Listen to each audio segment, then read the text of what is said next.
Hello and welcome to TDC classes students. आज हम scattering के बारे में पढ़ेंगे। स्कैटरिंग में क्या क्या आता है आपका? Tyndall effect, why sky is blue, why evening and the morning sunrise are red and yellow, Rayleigh scattering law. So today आज हम स्कैटरिंग के बारे में पूरी बातें जानेंगे। अब बहुत सारे फिनोमेना में एक और आता सर है। हाँ बताओ।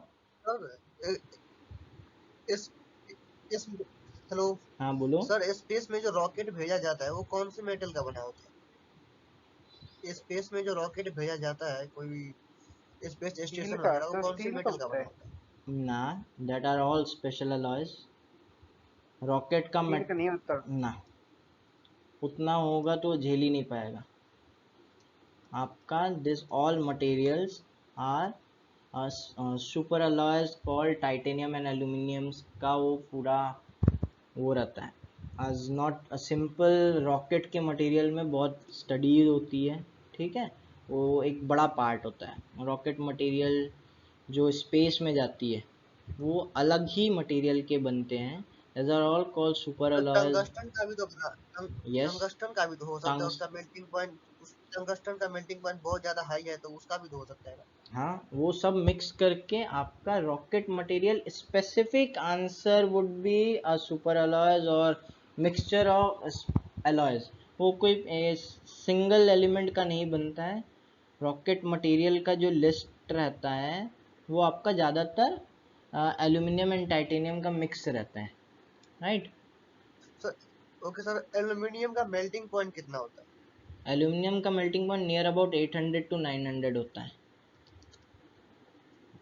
लेकिन जब एलॉय बनाते ओके हैं तो एलॉयज में जो मेल्टिंग पॉइंट्स रहती है या उसके जो स्ट्रेंथ रहते हैं वो डिफरेंट आते हैं, राइट। जैसे हमारा ओके ड्यूरालुमिन सर। है। ड्यूरालुमिन का एलॉय क्या होता है guys? Duralumin is what? Duralumin सुना है आप लोग ने? आपका क्वेश्चन है ना मेटल एंड नॉन मेटल्स का, ये पढ़ा होगा। ये किस में होता है? एविएशन इंडस्ट्री कौन सा एलॉय यूज करती है? ड्यूरालुमिन, ठीक है। Because of light weight and strength. Because of light weight किसका एलॉय रहता है? ये एल्यूमिनियम प्लस ड्यूरालुमिन किसका रहता है एलॉय? ये होमवर्क है आपका। एल्यूमिनियम प्लस क्या रहता है, ठीक है। अब देखते हैं अपन टिंडल इफेक्ट। टिंडल इफेक्ट किसको बोलते हैं? जब अपन घर, हाँ बोलो। सर डस्ट पार्टिकल से होते हुए जब लाइट गुजरती है देखते हैं सर, उसके अंदर जो डस्ट पार्टिकल्स नजर आते हैं उसी को टिंडल इफेक्ट बोलते यस, जो आपको लाइट की पाथ दिखती है, लाइट का पाथ, लाइट का पाथ जो दिखता है उसको हम क्या बोलते हैं? टिंडल इफेक्ट, ठीक है। एंड वो पाथ कैसे दिखती है? जब भी स्कैटरिंग, यहाँ पे एक फिनोमेना आता है स्कैटरिंग का। स्कैटरिंग हम नेक्स्ट स्लाइड में पढ़ेंगे स्कैटरिंग क्या होती है, लेकिन अभी आपको क्या देखना है कि टिंडल इफेक्ट किस वजह से होती है। टिंडल इफेक्ट आपकी होती है स्कैटरिंग के वजह से। अंडरस्टूड? स्कैटरिंग, स्कैटरिंग में सर फॉर, हाँ बताओ। स्पेक्ट्रिंग मतलब? बताएंगे बताएंगे नेक्स्ट स्लाइड में बताएंगे। अभी अपन टिंडल इफेक्ट क्या होता है थोड़ा देख लेते हैं। इसका फिनोमेना होता है, रीजन क्या होता है टिंडल इफेक्ट का? स्कैटरिंग। और स्कैटरिंग में कौन सी लॉ लगती है? Relics law of scattering. Relics law of scattering बताऊंगा, सब बताऊंगा, है ना। अभी ये समझो कि टिंडल इफेक्ट किस वजह से होती है आपकी? स्कैटरिंग की वजह से। स्कैटरिंग में नियम क्या चलता है, फॉर्मूला क्या चलता है? Relics law. जैसे रिफ्रैक्शन में कौन सा लॉ चलता था? Snell's law. समझ आ रहा है? तो आपका टिंडल इफेक्ट किस वजह से होगा? स्कैटरिंग। स्कैटरिंग में कौन सी लॉ चलती है? Relics law. अभी के लिए इतना याद रखो, ठीक है। आगे अपन समझेंगे स्कैटरिंग क्या होती है, रेलिक्स लॉ क्या होता है, ठीक। अब देखो टिंडल इफेक्ट पहले जानते हैं क्या होता है। जब भी हमें कोई लाइट की पाथ दिखती है, when ever a light passes through a mixture of colloidal mixture, colloidal mixture मतलब जब भी कोई धुंधला, देखो ये पानी क्लियर है, यहाँ देखना, यहाँ पे ये पानी क्लियर है, यहाँ पे लाइट की पाथ नहीं दिख रही है, लेकिन यहाँ पे थोड़ा इसमें चीनी या नमक मिला दिया तो इसमें लाइट की पाथ क्लियरली दिख रही है। या सर आप ये सोल्टेड वाटर है?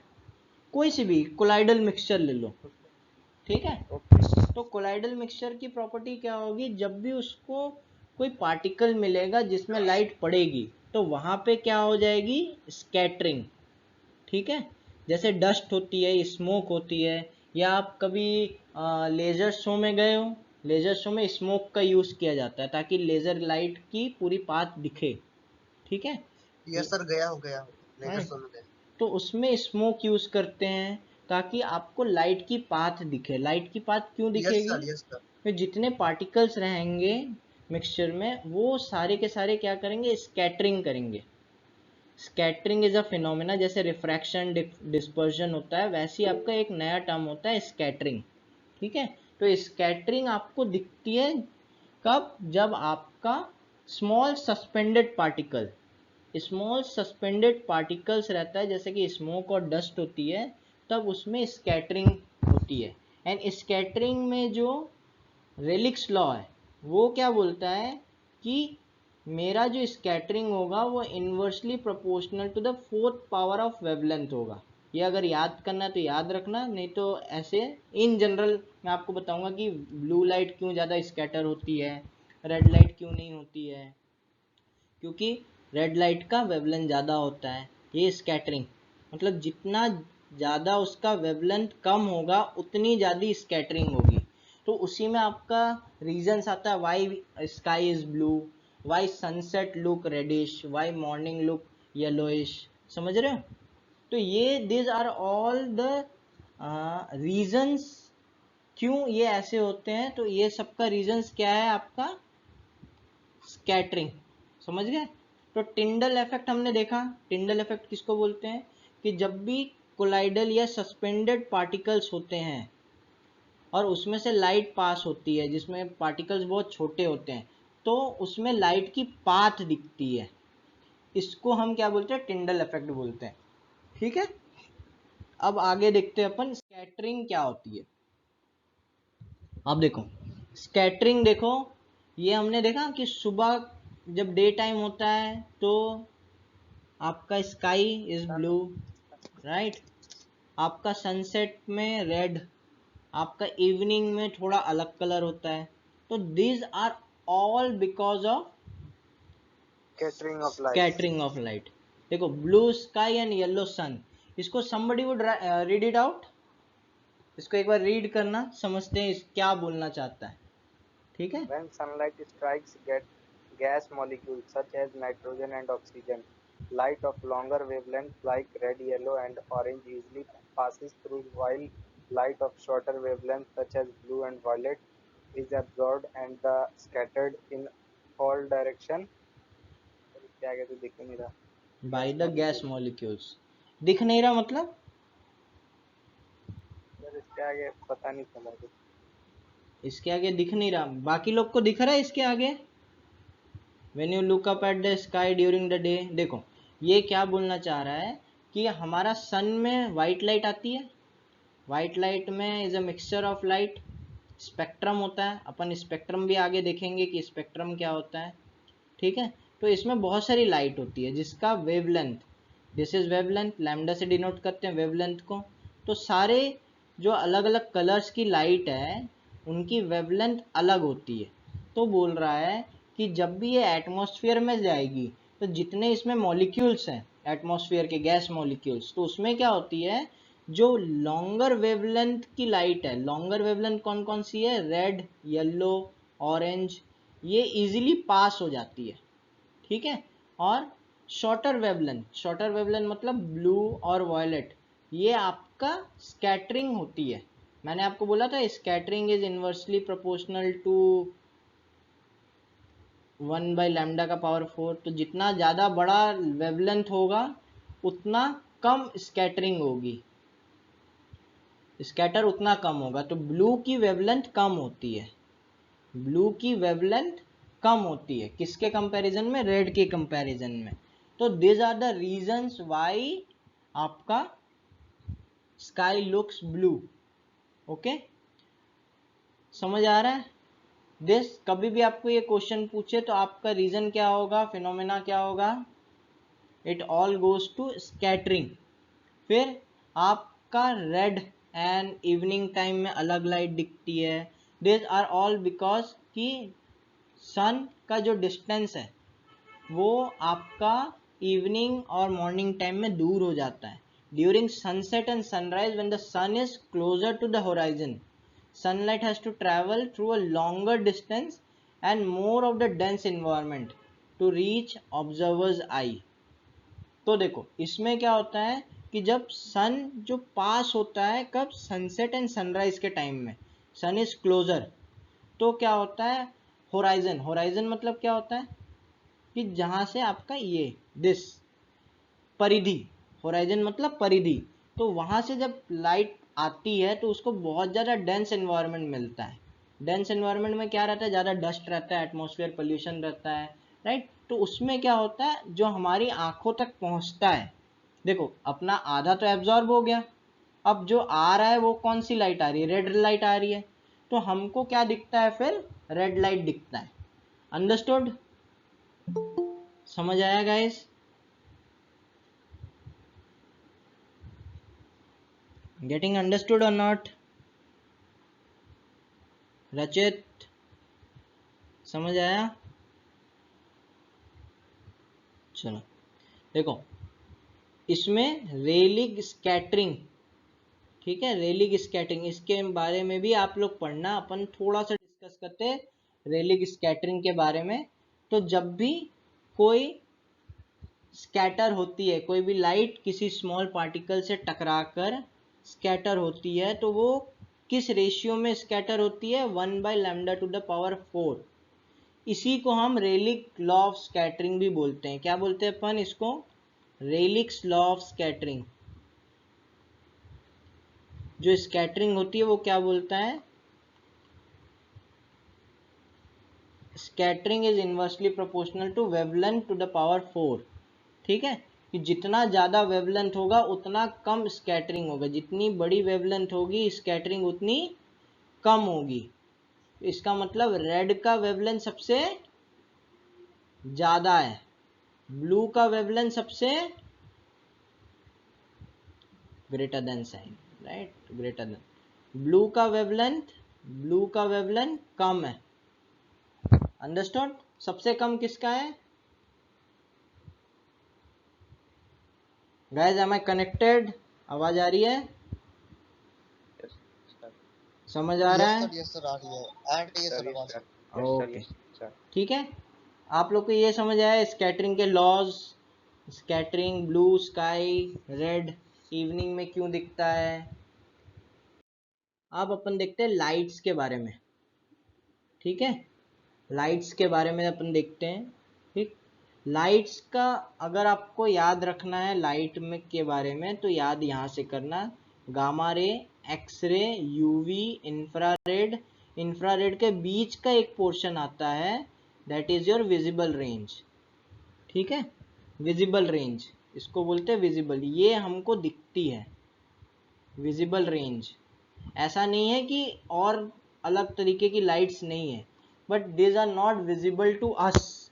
जैसे स्नेक्स, स्नेक्स को क्या दिखता है, IR। ठीक है, बीज को क्या दिखता है, UV प्लस विजिबल, मतलब वो UV भी देख सकते हैं, विजिबल रेंज भी देख सकते हैं, जो मधुमक्खियां होती है।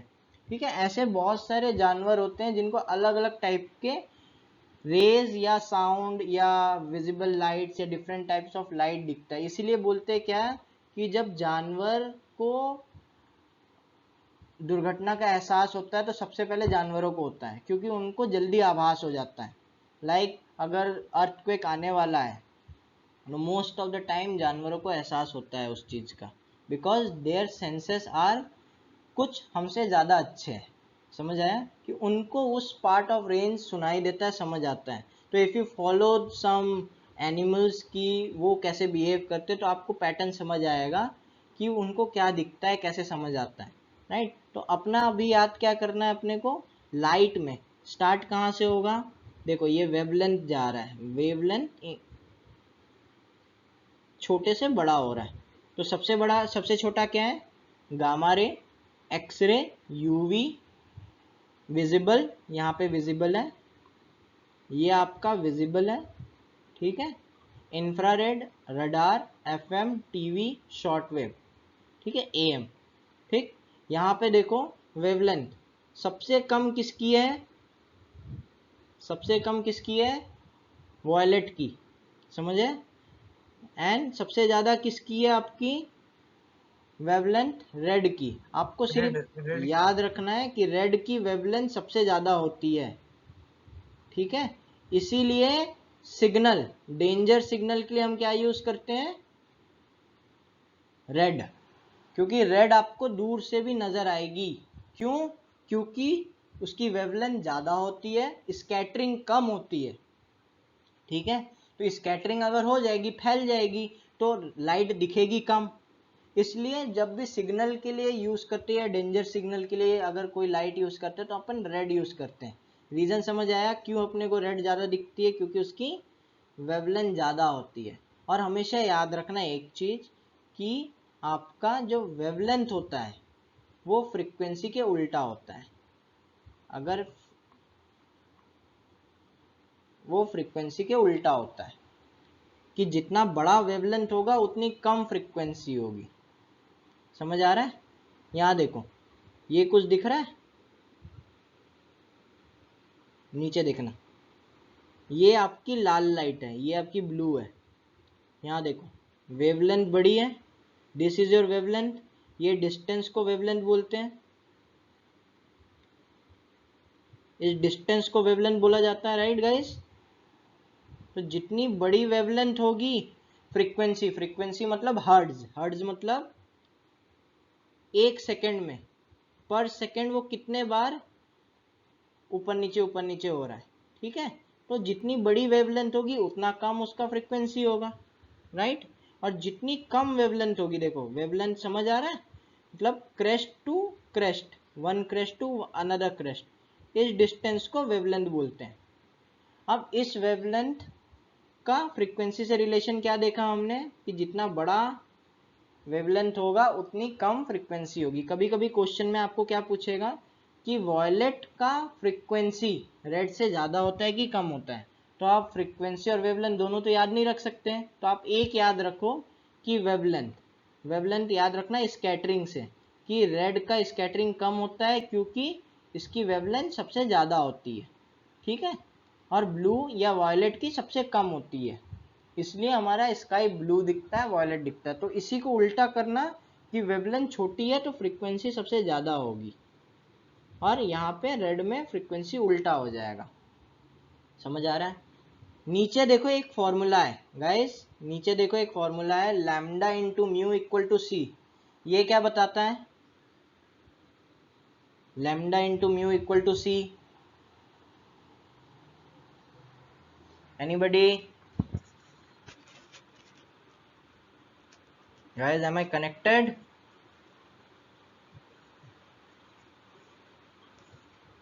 सर पता नहीं। साइड में कुछ लिखा है उसके, ये आप लोग नहीं पढ़े हो क्लास 10th में, क्लास 10th में टॉपिक है, वेवलेंथ डिक्रीजिंग एंड इंक्रीजिंग, क्या हो फ्रीक्वेंसी, देखो frequency into wavelength is called speed of light, frequency into wavelength is your speed of light, ये नोट डाउन कर लेना, ठीक है। Frequency into wavelength is your speed of light,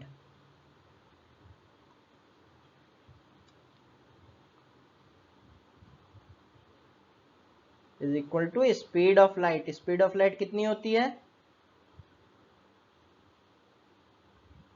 3 into 10⁸ metre पर second, मतलब सारे लाइट का वेवलेंथ और फ्रीक्वेंसी मल्टीप्लाई करोगे तो same wavelength speed of light आती है। समझ आ रहा है? अंडरस्टूड? कितना समझ आया? Done guys? तो आज का क्लास कैसा लगा? बहुत बढ़िया सर, बहुत बढ़िया लगा। समझ आया? अलग अलग चीज सीखा? Yes sir. ठीक है। Yes sir, yes. तो साइंटिफिक फैक्ट्स के साथ अपन क्वेश्चन भी बनाएंगे, कुछ इंटरेस्टिंग चीजें भी जानते रहेंगे। ठीक है। टेस्ट सीरीज जिन्होंने नहीं लिया है, 2-3 दिन का ऑफर चल रहा है, 99 रुपीज में आपका सीईटी टेस्ट सीरीज अवेलेबल है टीडीसी क्लास की ऐप में। जिन्होंने नहीं लिया है वो जाके ले लो सीईटी टेस्ट सीरीज। जैसे क्वेश्चन नए पैटर्न के आएंगे उसी के हिसाब से आपका टेस्ट सीरीज है। जैसा आप सीबीटी में बैठ के एग्जाम दोगे वैसा आप घर पे बैठ के प्रैक्टिस कर सकते हो। Right guys? Okay, so that's it for today. English की क्लास अपन नेक्स्ट डे करेंगे।